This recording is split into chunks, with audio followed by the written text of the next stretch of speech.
నెల ప్రభు మనకిచ్చిన శ్రేష్టమైన కృపా నెలగా ప్రభు మన జీవితాలలో మన కుటుంబాలలో ఆయన కృపా కార్యములు చేయునుగాక. ప్రాణప్రియ యొక్క ఆత్మ సహాయమును మనం అందరం పొందుకుందునుగాక. ఈ నెలలో ఏదైతే మీ ప్రార్థన, ఈ నెలలో ఏదైతే మీ ఆశ ఉందో అది నెరవేర్చబడునుగాక. హల్లెలూయా. ప్రత్యేకంగా పరీక్షలు ప్రారంభించబడ్డాయి కదా. పరీక్షలు రాస్తున్న పిల్లలందరి కోసం మనం ప్రార్థన చేస్తున్నాం. ప్రతిరోజు తెల్లవారుజామున 5 to 6 గూగుల్ మీట్ లో ప్రార్థన జరుగుతుంది. మన పిల్లలు ఏ స్టడీస్ లో ఉన్నారంటే స్కూల్స్, కాన్వెంట్స్ మొదలుకొని IAS వరకు మన పిల్లలు చదువుతూ ఉన్నారు. IAS వరకు చదువుతున్న మన పిల్లలందరికీ దేవుడే పరలోక జ్ఞానం ఇచ్చి, కృపనిచ్చి, విజయం ఇచ్చి ఆయన మహిమ చేత మన పిల్లలందరినీ ఆశీర్వదించునుగాక. హల్లెలూయా, హల్లెలూయా. తప్పకుండా ఈ పరీక్షలకు వెళ్ళే పిల్లలు ఎగ్జామ్ హాల్ కి సమయానికి ముందుగానే వెళ్ళి ఒక ½ an hour ముందుగానే వెళ్ళిపోయి అక్కడ ఉండి సిద్ధపడట చాలా మంచిది, చాలా మంచిది. ఒక దైవజనుడిగా నా సలహా, అంగన్వాడీ దగ్గర నుంచి స్కూల్స్, కాన్వెంట్స్, కాలేజెస్ వరకు మన పిల్లలు ఉన్నారు. రైట్, త్వరగా వెళ్ళి పిల్లలు త్వరగా వెళ్ళి ఆ ఎగ్జామ్ హాల్ దగ్గర ఉండడం చాలా మంచిది, చాలా మంచిది. AJY టీంలో ఎంతమంది బిడ్డలు ఉన్నారన్నా AJY టీంలో మన నంబర్ ఉంది పాస్ గారు చెయ్యొద్దండి. AJY టీం ఉంది కదా, ప్రేయర్ టీం, AJY టీం. ఆ టీంలో ఎంతమంది నెంబర్ యాడ్ అయింది? ఒకవేళ తక్కిన వాళ్ళు ఎవరైనా మీ నెంబర్ యాడ్ చెయ్యమంటే కనుక వెళ్ళేటప్పుడు మన బిడ్డలకు మీ నెంబర్ ఇచ్చి వెళ్ళండి. మీ నెంబర్ రాసి ఇచ్చి, చీటి మీద రాసి ఇచ్చి వెళ్తే మీ నెంబర్ యాడ్ చేయబడుతుంది. ఏ రోజు ఎక్కడ ఏ కార్యక్రమాలు జరుగుతున్నాయి, సంఘంలో ప్రతి విషయం కూడా మీకు తెలియచేయబడుతుంది. శ్రద్ధగా దేవుని యొక్క మాటలు విందాం. ఈరోజు ఒక ప్రత్యేకమైన అంశాన్ని ఈ 3వ నెలలో నేను మాట్లాడాలని ఇష్టపడుతున్నా. వాక్య అంశం వర్ధిల్లుట. వర్ధిల్లుట. అందరూ గట్టిగా చెప్పండి ఈ మాట. ఇంకొంచెం గట్టిగా, మరి కాస్త గట్టిగా. వర్ధిల్లుట చెప్పండి. వర్ధిల్లుట. ఆమె అసలు వర్ధిల్లుట అంటే అర్థం ఏంటంటే, వర్ధిల్లుట అనగా అర్థం ఏంటంటే నీకు కలిగి ఉన్న దానికంటే అధికంగా పొందుకోవడం. ఆమె ఆమె ఇది మంచిదంటారా చెడ్డదంటారా? మంచిదే. ఎందుకు అధికంగా పొందుకోవాలి అని అంటే, దేవా నేను తృప్తిపరచబడడం మాత్రమే కాదు, నేను అనేకులకు పెట్టేవాడిగా ఉండాలి. ఈ ఆశ ఎంతమందికి ఉంది? నేను నా పిల్లలు మాత్రమే కాదయ్యా, నేను అనేకులకు పెట్టేవాడిగా, నేను అనేకులకు ఇచ్చేవాడిగా, నా పిల్లల ద్వారా అనేకులు మేలు పొందేటట్లుగా ఉండాలి. ఎంతమందికి ఆశ ఉంది? కూర్చొని పైకి స్తోత్రం చెప్పండి. హల్లెలూయా, హల్లెలూయా. తప్పకుండా మీ ఆశను ప్రభు తీర్చునుగాక. తప్పకుండా మీ ఆశను ప్రభు తీర్చునుగాక. మీరు వర్ధిల్లుదురుగాక. ఆమేన్, హల్లెలూయా. 3వ యోహాను పత్రిక, యోహాను రాసిన 3వ పత్రిక 1వ అధ్యాయము 2వ వచనం. 1వ అధ్యాయం 2వ వచనం. లైక్లో చదవండి. ప్రియుడా, నీ ఆత్మ వర్ధిల్లుచున్న ప్రకారము నీవు అన్ని విషయములలోనూ వర్ధిల్లుచు సౌఖ్యముగా ఉండవలెనని ప్రార్థించుచున్నాను. ఆమేన్, ఆమేన్. ఈ శ్రేష్టమైన పత్రికలో వ్రాయబడిన మాట దేవుని యొక్క దాసుడు ప్రార్థిస్తున్న ప్రార్థన. ప్రియుడా, నీ ఆత్మ వర్ధిల్లుచున్న ప్రకారము అన్ని విషయములలోనూ వర్ధిల్లుచుండవలని ప్రార్థన చేయుచున్నాను. ఎంతమంది ఆర్థికంగా వర్ధిల్లాలనుకుంటున్నారు? సగం మందికి ఇష్టం లేదా? ఆ చేతులు వీడియోది సగం మందికి ఇష్టం లేదా? ఎంతమంది ఆర్థికంగా వర్ధిల్లాలనుకుంటున్నారు? క్రైస్తవులో చేతులు అలాగే ఉంచండి. మీ చేతులను ప్రభు దీవించునుగాక. ఆర్థికంగా మీరు వర్ధిల్లుదురుగాక. ఆర్థికంగా మీరు వర్ధిల్లుదురుగాక.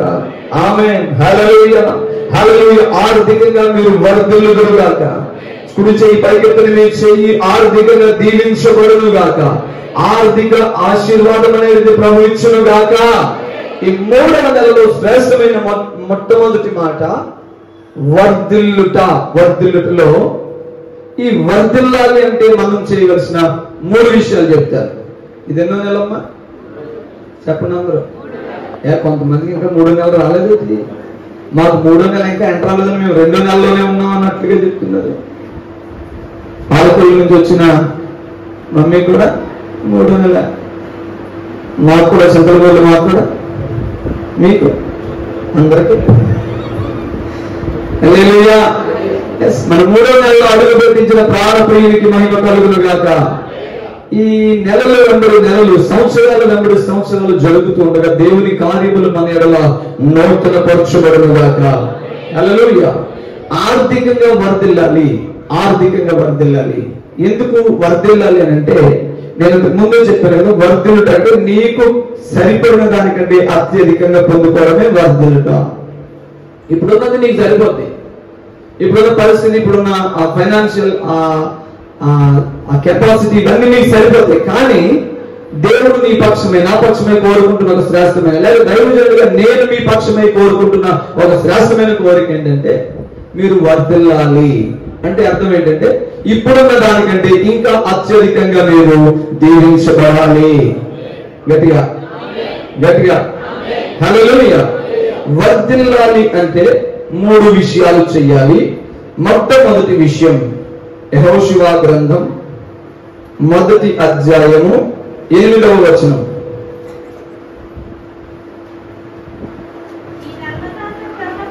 ఈ ధర్మశాస్త్ర గ్రంథమును నీవు బోధింపక తప్పిపోకూడదు. దానిలో వ్రాయబడిన వాటన్నిటిలో వాటన్నిటి ప్రకారము చేయుటకు నీవు జాగ్రత్త పడినట్లు దివారాత్రము దానిని ధ్యానించిన ఎడల నీ మార్గమును వర్ధిల్ల చేసుకొని చక్కగా ప్రవర్తించదవు. ఆమేన్. ఏం చేయాలంట? ఫస్ట్ పాయింట్, దేవుని గ్రంథమును, ధర్మశాస్త్రమును ధ్యానించుట మర్చిపోకూడదు. ఎంతమంది ప్రతిరోజు ఉదయాన్నే బైబిల్ చదువుతున్నారు? ఎంతమంది ప్రతిరోజు ఉదయం? కొంతమంది ఉదయాన్నే బైబిల్ చదవరా మీరు? కొన్ని చేతులు లేవట్లేదు. తప్పకుండా మీకు ఒక ప్రార్థన సమయం, బైబిల్ చదివే సమయం గ్యారంటీగా ఉండాలి. ఇక్కడ మొట్టమొదటి ఇంపార్టెంట్ పాయింట్ ఏంటంటే, వర్ధిల్లాలంటే ఫస్ట్ మనం చేయవలసిన పని ధర్మశాస్త్ర గ్రంథమును తప్పకుండా చదవాలి, లోబడాలి, దాని ప్రకారం బ్రతకాలి. హల్లెలూయా. ఏ వ్యక్తి అయితే దేవుని యొక్క ధర్మశాస్త్ర గ్రంథము ప్రకారంగా లేక బైబిల్ చెప్పినట్లుగా బ్రతుకుతారో ఆ వ్యక్తి వర్ధిల్లుతారు. ఆ వ్యక్తిలో ఎప్పుడైతే బైబిల్ గ్రంథాన్ని ధ్యానిస్తున్నా, ప్రతిరోజు బైబిల్ గ్రంథాన్ని పఠిస్తున్నా, మనలో క్రమక్రమంగా ధ్యానిస్తుండగా బైబిల్ గ్రంథాన్ని చదువుతుండగా పరిపూర్ణతలోనికి ఈ బైబిల్ గ్రంథం చదువుల ద్వారా మనము నడిపించబడతాం. హల్లెలూయా. మీరు ఒక పత్రిక ఏదైనా తీసుకోండి, ఒకసారి చదివి రెండోసారి చదివేటప్పటికి మీకు ఆ పత్రిక అర్థమైపోద్ది. ఏదైనా ఒక నవల తీసుకోండి, లేదా ఎవరైనా ఒక పాస్టర్ గారు రాసిన ఏదైనా ఒక పుస్తకం తీసుకోండి, అది ఒకసారి చదివి రెండోసారి చదివేటప్పటికి కొంచెం బోర్ అనిపించవచ్చు. కానీ నా చిన్నతనం నుంచి చదువుతున్నాను, మా నాన్నగారు రక్షణ పొందినప్పటి నుంచి చదువుతున్నారు, నీ చిన్నతనం నుంచి లేక నువ్వు రక్షణ పొందిన నాటి నుంచి చదువుతున్నావు, నేటికి నూతనమే ఈ శ్రేష్టమైన పరిశుద్ధ బైబిల్ గ్రంథం. ప్రభువులు కనపడతామా? హల్లెలూయా. మొట్టమొదటి మనం చేయవలసిన శ్రేష్టమైన పని ఏంటంటే ప్రతిరోజు బైబిల్ గ్రంథాన్ని ధ్యానించాలి. చదవడం వేరు, ధ్యానించాలి. చదివి ధ్యానించి ఆ ప్రకారంగా మనం బ్రతకాలి. బైబిల్ గ్రంథాన్ని ఏ వ్యక్తి అయితే కంటిన్యూగా చదవడం మొదలు పెడతాడో ఆ వ్యక్తి జీవితంలో నూతనమైన మార్పులు జరగడం ప్రారంభమవుతాయి. హల్లెలూయా. ఒక వ్యక్తి అంట, ఆటో డ్రైవర్, ఒక వ్యక్తి ఒక చోట కిరాయికి వెళ్ళారు. అక్కడ ఉన్న వాళ్ళు ఆ కిరాయి తీసుకుని వెళ్ళాడు, దింపేశాడు. ఒక బ్యాంక్ దగ్గరికి వాళ్ళు వెళ్తున్నారు, దింపేశాడు. తిరిగి మళ్ళా ఆయన వెళ్ళిపోతున్నాడు. వెళ్ళిపోతూ ఉంటే కొంత దూరం వెళ్ళిన తర్వాత ఆటోలో వెనక్కి తిరిగి చూస్తే అందులో ఒక బ్యాగ్ ఉందంట. ఏంటి బ్యాగ్ అని చెప్పి ఆ ఆటో డ్రైవర్ గారు వెనక్కి ఆగి ఆ వెనకాల సీట్ లో ఉన్న బ్యాగ్ తీసి చూస్తే అందులో 3 లక్షల రూపాయల క్యాష్ ఉంది. ఒక ఆటో డ్రైవర్ రోజంతా సంపాదిస్తే 1000 రూపాయలు సంపాదిస్తారేమో. ఈ ఆటో డ్రైవర్ గారు వెంటనే వాళ్ళని ఎక్కడ దింపారైతే ఆ బ్యాంక్ దగ్గరికి త్వరగా వెళ్ళారంట. ఈ లోపల ఒక ఆయన అన్నాడంట, బ్యాగ్ తెచ్చావా అని. బ్యాంక్ లోపలికి వెళ్ళిన తర్వాత ఏం బ్యాగ్ అంటే, క్యాష్ బ్యాగ్ నీ చేతికి ఇచ్చాను కదా. నీ చేతికి ఇచ్చాను. ఆ ఇద్దరు గొడవ పడుతున్నారట. ఇంకిద్దరు కూడా నెత్తినోడు బాబుని ఆడవడం మొదలు పెట్టారట. ఆ ఏరియాలో మొత్తం ఆ ప్రాంతంలో మొత్తం 1,00,000 ఆటోలు ఉంటాయంట. బొంబాయిలో ఒక ప్రాంతంలో. ఎక్కడ మనం కనుగొనగలం? ఆ ఆటోని ఎక్కడ కనుగొనగలం మనం? ఆ ఆటో డ్రైవర్ ఎవరో మనకేం తెలుసు? చాలా గలిబిలైపోతున్నారట. గలిబిలైపోతా ఉన్న ఆ తరుణంలో వాళ్ళ కన్నీటితో ఆ బ్యాంకు నుంచి బయటకు వచ్చి నిలబడేటప్పటికి ఈ ఆటో డ్రైవర్ గారు నవ్వుతూ వచ్చి అంటున్నారంట, అయ్యా మీరు నా ఆటోలో బ్యాగ్ విడిచిపెట్టేశారయ్యా. Praise the Lord, praise the Lord, hallelujah. వినండి తర్వాత కొందరు కానీ చప్పట్లు వినండి. వెంటనే ఆ బ్యాగ్ వాళ్ళ చేతికి ఇవ్వగానే ఆ ఆటో డ్రైవర్ గారు చెప్పారంట, అయ్యా ఒకసారి చూసుకోండి అయ్యా బ్యాగులో ఏమున్నాయో.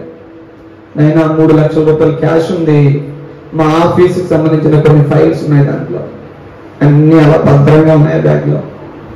ఇచ్చేసిన తర్వాత ఆటో డ్రైవర్ని వాళ్ళిద్దరు బ్యాంక్ ఆఫీసర్స్ వాళ్ళు అడుగుతున్నారట, బాబు రోజంతా కష్టపడితే 500, 700, 1000 రూపాయలు మించి రావు నీకు. ఒకసారిగా 3 లక్షల రూపాయలు దొరికితే నువ్వు ఈ డబ్బు పట్టుకుని వెళ్ళిపోకుండా, ఈ డబ్బు దొంగలించకుండా ఎలా మళ్ళా వెనక్కి తిరిగి వచ్చి మా చేతికి ఇవ్వాలి అనే ప్రేరేపణ నీకు ఎలా వచ్చింది బాబు? వెంటనే ఆ ఆటో డ్రైవర్ చెప్పాడట, నేను ఒక గ్రంథాన్ని చదువుతున్నానండి. ఈ గ్రంథము పరిశుద్ధ గ్రంథము. ఈ పరిశుద్ధ గ్రంథంలో వాయుబడిన ప్రతి మాటను నేను శ్రద్ధగా ధ్యానిస్తానండి.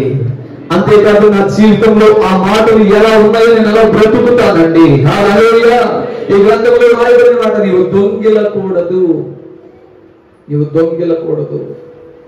ఆ మాట ఆ బ్యాగ్ చూడగానే దేవుని ఆత్మ నన్ను తాకగా ఈ మాట మాట్లాడగా నేను మరలా తిరిగి మీ దగ్గరికి వచ్చానయ్యా. నేను కూడా ఆటో డ్రైవర్గా ఉండగా ఒకసారి అలాంటి సిచ్యువేషన్